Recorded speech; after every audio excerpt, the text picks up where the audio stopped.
बिस्मिल्लाहिर्रहमानिर्रहीम। नमाज के दौरान रीह यानी हवा खारिज होने से क्या होता है? क्या हम नमाज मुकम्मल कर सकते हैं? और अगर हम जमात के साथ नमाज अदा कर रहे हैं और हमारे पीछे 3-4 सफ़े मौजूद हैं, तब अगर हमारी हवा खारिज हो जाए या हवा खारिज होने का महसूस हो तो उस सूरत में हम क्या कर सकते हैं? क्या हमारी नमाज टूट जाएगी? क्या हम सफ़े तोड़ते हुए बाहर निकलेंगे? क्या हमारा वज़ू बरकरार रहता है? या अगर हम दूसरों को नमाज में डिस्टर्ब ना करने की नीयत से वहीं खड़े रहें और बाद में वज़ू करके नमाज को मुकम्मल कर लें तो क्या हमें बाजमात नमाज का सवाब मिलेगा?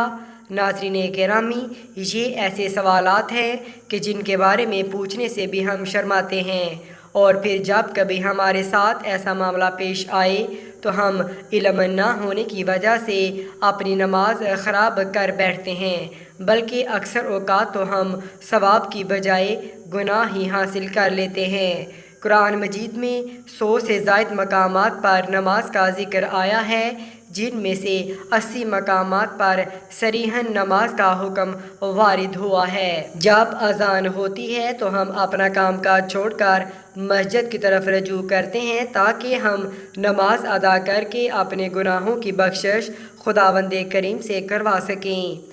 हदीस मुबारका में है कि अल्लाह ताला इंसान के अमाल को नहीं देखता, बल्कि अल्लाह ताला इंसान की नीयत को देखता है कि वो किस नीयत से इबादत कर रहा है।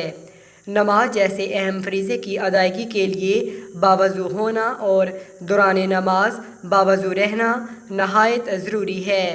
इसलिए हम वज़ू करके मस्जिद में नमाज अदा करने जाते हैं, क्योंकि वज़ू के बग़ैर नमाज अदा करना सवाब की बजाय गुनाह के ज़ुमरे में आता है।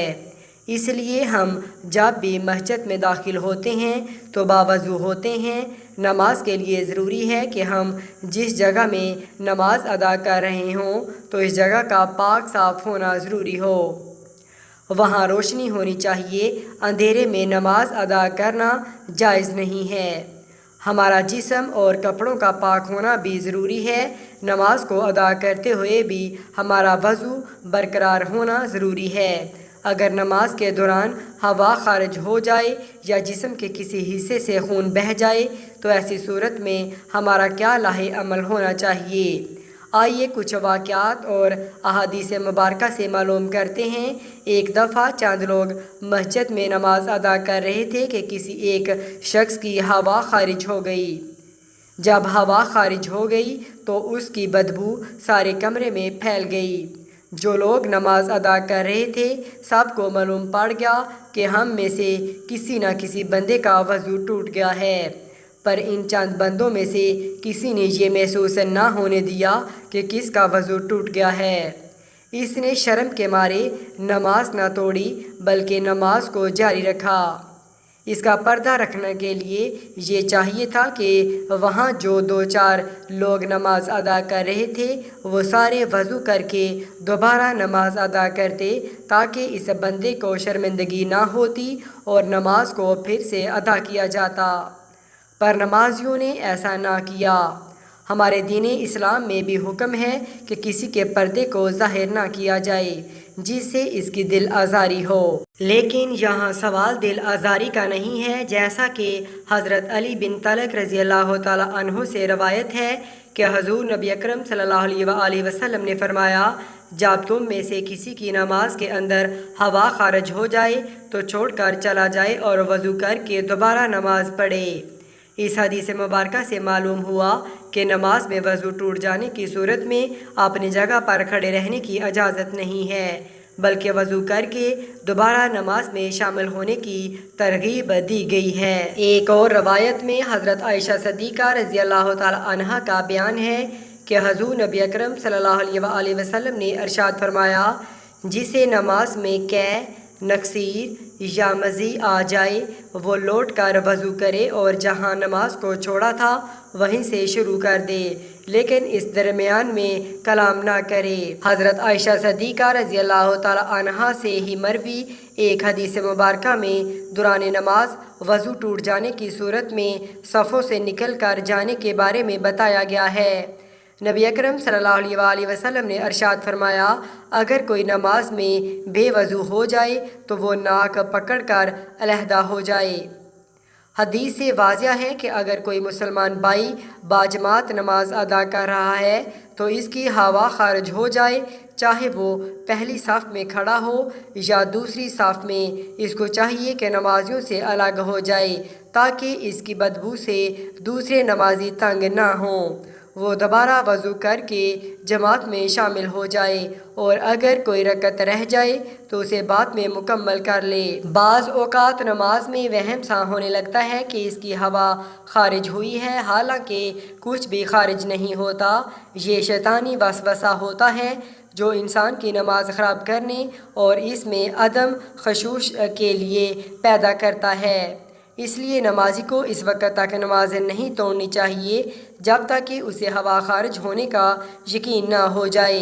عباد بن تمیم اپنے چچا سے بیان کرتے ہیں کہ ایک شخص نے رسول کریم صلی اللہ علیہ وسلم کے سامنے شکایت کی کہ اسے نماز میں خیال سا آتا ہے کہ اس کی ہوا خارج ہوئی ہے، تو رسول کریم صلی اللہ علیہ وسلم نے فرمایا، وہ نماز سے اس وقت نہ نکلے یا نماز اس وقت تک مت توڑے جب تک وہ ہوا خارج ہونے کی آواز نہ سنے یا اس کی بدبو نہ پائے۔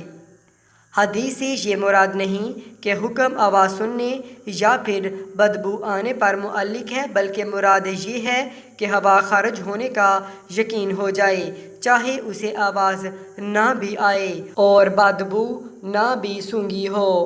دین اسلام میں یہ حکم کسی جگہ بھی موجود نہیں ہے کہ اگر نماز کے دوران آپ کی ہوا خارج ہو جائے تو آپ اپنی نماز کو جاری رکھیں۔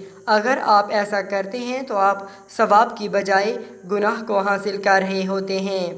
نبی کریم صلی اللہ علیہ وسلم کی حدیث پاک سے ظاہر ہے کہ اگر نماز کے دوران آپ کی ہوا خارج ہو جائے پر آپ شرم کے مارے کسی کو یہ ظاہر ہونا نہیں چاہتے تو ایسی حالت میں اپنے ناک پر ہاتھ رکھ کر نمازیوں سے پیچھے ہو جائیں کہ میرے ناک سے خون بہہ رہا ہے، دوسرے سب یہ سمجھیں گے کہ اس کے خون بہنے سے وضو ٹوٹ گیا ہے، اس لیے یہ دوبارہ وضو کر کے نماز ادا کرے گا۔ اس سے اس بندے کی عزت رہ جائے گی اور نماز بھی ادا ہو جائے گی۔ ہمارے پیارے پیارے بھائیوں، ناک سے خون بہنے، ہوا خارج ہونے، قے آنے، یہ سب صورتوں میں وضو ٹوٹ جاتی ہے۔ اگر ایسا ہو تو نمازی کو دوبارہ سے وضو کے ساتھ جماعت کے ساتھ ملنا چاہیے، جو رکعت باقی رہ جائے اس کو بعد میں ادا کرنا چاہیے۔ کچھ لوگوں کو یہ بیماری ہوتی ہے کہ ان کی بار بار ہوا خارج ہوتی ہے، ان کے ناک یا جسم کے کسی حصے سے خون بہتا رہتا ہے، شوگر کی وجہ سے پیشاب کے قطرے مسلسل گرتے رہتے ہیں، تو ان لوگوں کے لیے حکم ہے کہ وہ ہر نماز سے پہلے وضو کر کے نماز ادا کرے۔ اگر ابھی وضو کیا ہی ہے اور نماز کے لیے کھڑے نہیں ہوا تو اس کی ہوا خارج ہو گئی ہے یا اس کو قے آ گئی ہے تو پھر وہ دوبارہ سے وضو کر کے نماز کے ساتھ کھڑا ہو جائے۔ اگر وہ ایسا نہیں کرتا تو اس کی نماز قبول نہیں ہوگی۔ یہ بھی یاد رہے کہ اگر اخراج ریح کا تقاضا ہو تو ریح کو بامشقت روک کر نماز مکمل کرنا مکروہ تحریمی ہے، البتہ نماز قضا ہو رہی ہو تو نماز قضا کرنے کے بجائے ریح کو قابو کر کے نماز مکمل کرنا بہتر ہے۔ اللہ کریم سے دعا ہے کہ وہ ہمیں 5 وقت نماز باجماعت اہتمام کے ساتھ وضو ادا کرنے کی توفیق عطا فرمائے۔ اے اللہ کریم، اس ویڈیو کے دیکھنے والے ہر فرد کی غلطیوں کوتاہیوں کو معاف فرما کر ہم سب کو نبی کریم صلی اللہ علیہ وسلم سے بے حد محبت اور ان کا دیدار نصیب عطا فرما، آمین۔